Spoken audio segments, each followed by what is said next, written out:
अगली प्रश्नावली देखिए, प्रश्नावली 3.2। निम्नलिखित प्रश्नों में से प्रत्येक प्रश्न का उत्तर दीजिए। पहला है, कार्तीय तल में किसी बिंदु की स्थिति निर्धारित करने वाली क्षैतिज और ऊर्ध्वाधर रेखाओं के नाम लिखिए। क्षैतिज और ऊर्ध्वाधर रेखाओं के नाम लिखना है। 3.2 प्रश्न क्रमांक 1 देखिए। एक का जो फर्स्ट है वो हम कर रहे हैं। पहले हम लाइन ड्रॉ कर लेते हैं, है ना। उसके बाद ये हो गई आपकी क्षैतिज रेखा और ये हो गई आपकी ऊर्ध्वाधर रेखा, हॉरिजॉन्टल एंड वर्टिकल। ठीक है, ये हमने क्षैतिज और ऊर्ध्वाधर, हॉरिजॉन्टल और वर्टिकल लाइंस बना ली है। अब प्रश्न में लिखा हुआ है, कार्तीय तल में किसी बिंदु की स्थिति निर्धारित करने वाली क्षैतिज और ऊर्ध्वाधर रेखाओं की क्या नाम है। तो क्षैतिज और ऊर्ध्वाधर रेखाएं जो होती है उनके नाम पूछे गए हैं। अब नाम देखिएगा, ये आपकी हो गई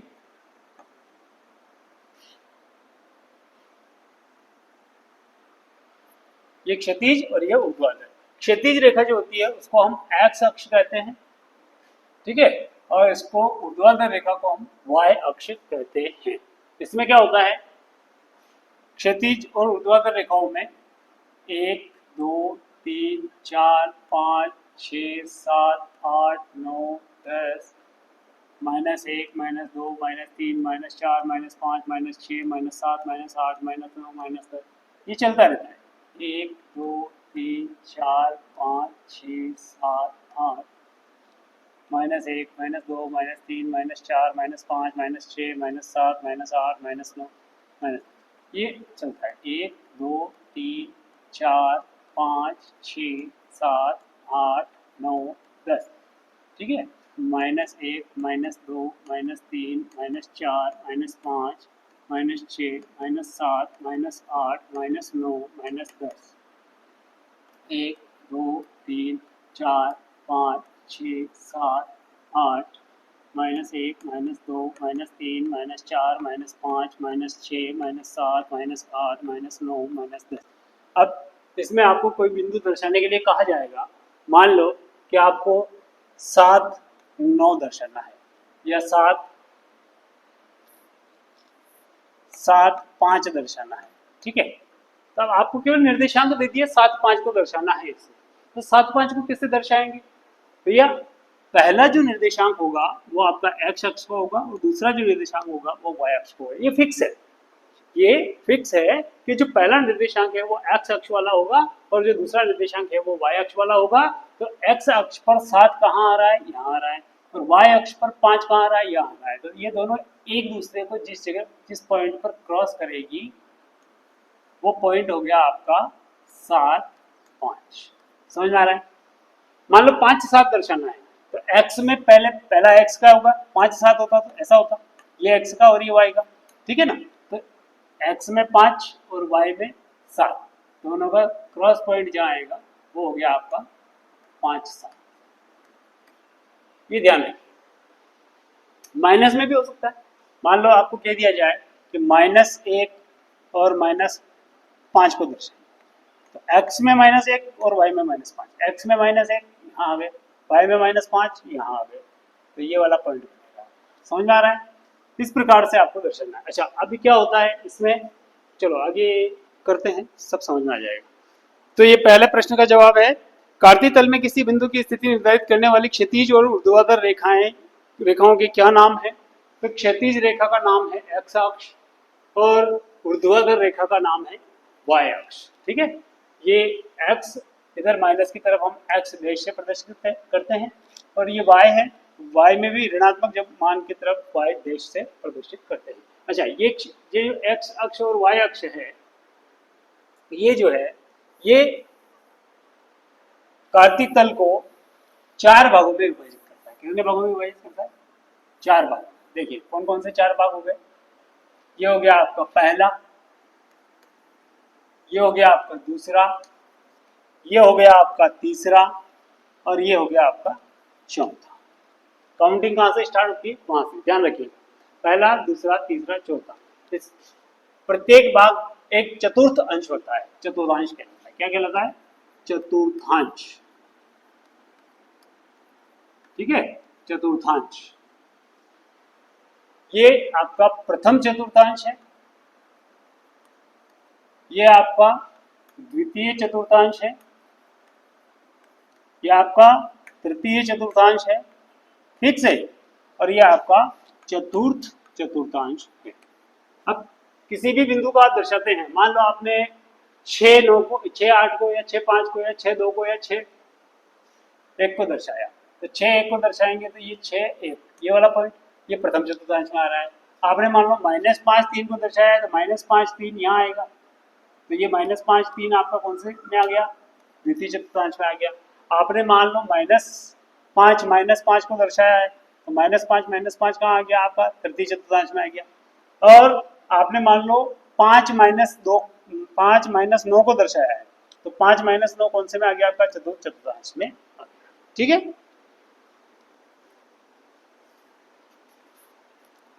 इन दो रेखाओं से बने तल में प्रत्येक भाग के नाम लिखो। प्रत्येक भाग के नाम अभी बता दिया मैंने आपको। दूसरा वाला जो पॉइंट, दूसरा वाला इसका सेकंड वाला क्वेश्चन है, इन दोनों रेखाओं से बने तल के प्रत्येक भाग के नाम लिखो। तो चतुर्थांश है, प्रत्येक भाग इसका एक चतुर्थांश है ना।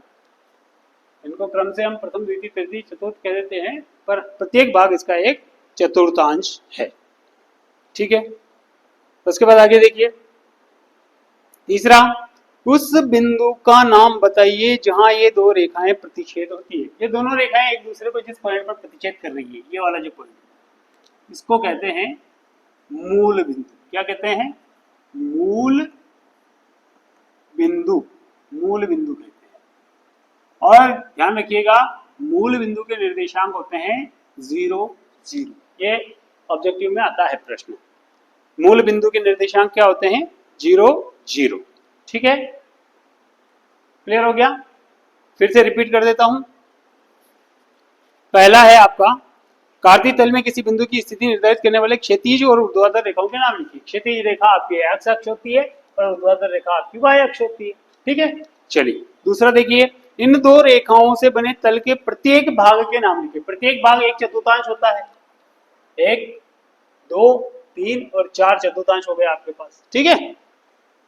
उसके बाद अगला देखिए, उस बिंदु का नाम बताइए जहां ये दोनों रेखाएं प्रतिच्छेद होती है। तो ये दोनों रेखाएं कहां प्रतिच्छेद हो रही है भैया, यहाँ प्रतिच्छेद हो रही है, और ये जो बिंदु है इसको हम कहेंगे मूल बिंदु, और मूल बिंदु के निर्देशांक होते हैं 0 0।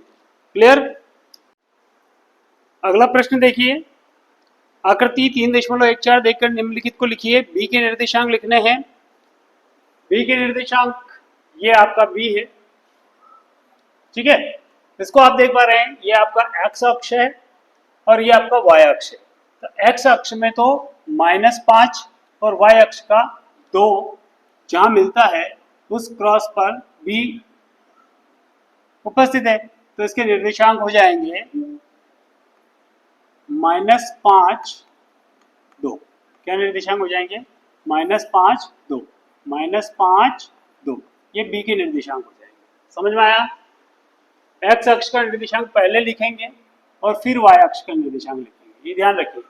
पहले एक्स अक्ष का और फिर वाई अक्ष का, ये ध्यान रखना, ठीक है। चलिए अगला देखिए, सी के निर्देशांक लिखिए। सी कहाँ है भैया, ये आपका सी यहाँ है, ठीक है। सी जो पॉइंट है वो एक्स अक्ष में 5वें और वाई अक्ष में -5 पर स्थित है, तो इसके निर्देशांक हो जाएंगे 5 -5, एक्स का पहले और वाई का बाद में। समझ में आया। चलिए अगला देखिए, निर्देशांक -3 -5 द्वारा दर्शाया गया बिंदु। -3 -5, एक्स का -3 देखिए, 1 2 3 माइनस का ही आ गया, और वाई में -5 देखिए, 1 2 3 4 5 माइनस का ही आ गया। तो कहाँ आ रहा है, ई बिंदु दर्शा रहा है। कौन सा, ई बिंदु। -3 -5 पर ई बिंदु प्रदर्शित हो रहा है। चलिए अगला देखिए, निर्देशांक 2 -4 द्वारा पहचाना गया बिंदु। 2 -4, एक्स में 2 और वाई में -4, 1 2 3 4, ये -4 इधर आ गया है ना। वाई का माइनस नीचे होता है और प्लस ऊपर होता है, एक्स का प्लस राइट हैंड साइड होता है और माइनस लेफ्ट हैंड साइड होता है। समझ में आ गया। तो x में 2 और y में -4 बिंदु जो है वो यहाँ प्रदर्शित हो रहा है। 2 -4 ये बिंदु है आपका G। कौन सा बिंदु है? G। उसके बाद आगे देखिए D का भुज। अच्छा, भुज और कोटि देखिए, तो x अक्ष के जो निर्देशांक होते हैं वो होते हैं भुज, और y अक्ष के निर्देशांक होते हैं उनको कहते हैं हम कोटि। ये ध्यान रखिएगा, x अक्ष के जो निर्देशांक होते हैं उनको हम कहते हैं भुज, और y अक्ष के निर्देशांक होते हैं उन्हें हम कहते हैं कोटि। अब प्रश्न पूछ रहा है कि पांचवें में D का भुज बताइए, तो D बिंदु कहाँ स्थित है? D बिंदु यहाँ स्थित है, ठीक है। और इसमें x का निर्देशांक है 6 और y का है 2। x का 6 और y का 2। 6 2 पर यह बिंदु स्थित है, और x अक्ष का निर्देशांक 6 है और y अक्ष का निर्देशांक 2 है, तो इसका जो भुज है वो 6 और कोटि है वो 2 है। x अक्ष के निर्देशांक को भुज और y अक्ष के निर्देशांक को कोटि कहा जाता है, ये ध्यान रखिएगा। अगला प्रश्न है बिंदु H की कोटि बताइए। बिंदु H कहाँ है? ये बिंदु H है आपका, ठीक है। इसमें भुज और कोटि बताना है, तो x अक्ष का निर्देशांक क्या है इसमें? -5, और y का निर्देशांक क्या है? -3। तो इस भुज का मान हो गया -5 और कोटि का मान हो गया -3। तो प्रश्न का जवाब है कि बिंदु H की कोटि बताइए, तो बिंदु H की कोटि हो गई आपके -3, ठीक है। अगला प्रश्न देखिए, बिंदु L के निर्देशांक बताइए। बिंदु L के निर्देशांक, बिंदु L कहाँ है? यहाँ है बिंदु L, ये आपका बिंदु L है, ठीक है। इस बिंदु L के निर्देशांक बताने हैं, तो यहाँ देखिए x अक्ष में न तो ये धनात्मक पूर्णांक की तरफ बढ़ा है, न ही ऋणात्मक पूर्णांक की तरफ बढ़ा है। x अक्ष में ये कहीं नहीं गया है, और यहाँ y अक्ष में केवल 1 2 3 4 और 5 कदम बढ़ा है। तो इसके जो निर्देशांक होंगे वो x अक्ष में 0 रह जाएगा और y अक्ष में 5 लिखेंगे। इसका भुज 0 है और कोटि इसकी 5 है। समझ में आ गया?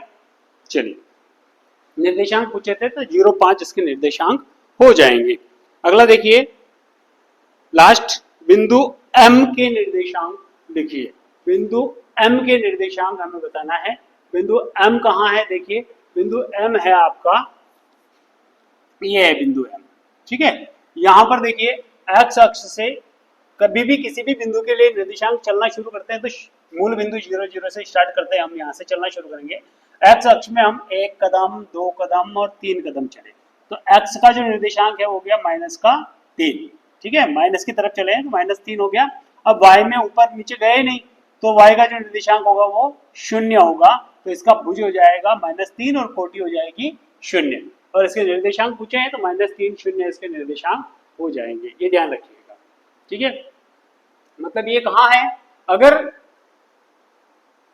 y का निर्देशांक 0 है तो जो बिंदु है वो x अक्ष पर ही प्रदर्शित होगा, और अगर x का निर्देशांक 0 है तो वो बिंदु आपका y अक्ष पर ही प्रदर्शित होगा। ये बात ध्यान रखिएगा, ठीक है।